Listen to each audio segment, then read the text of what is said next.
Hi everyone, welcome back to another episode from Crazy Gamer. In this video, I'm going to show you how to send gifts to friends in Pokémon Go.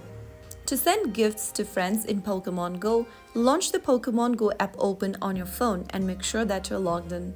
Now, tap on the trainer profile avatar at the bottom left corner and then tap on the Friends tab at the top right.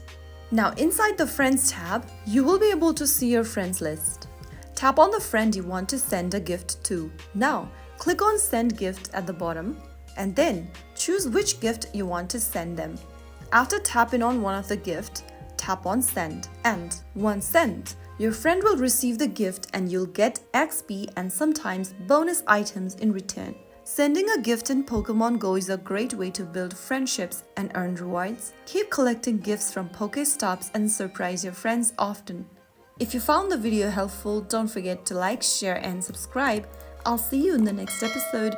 Thank you for watching.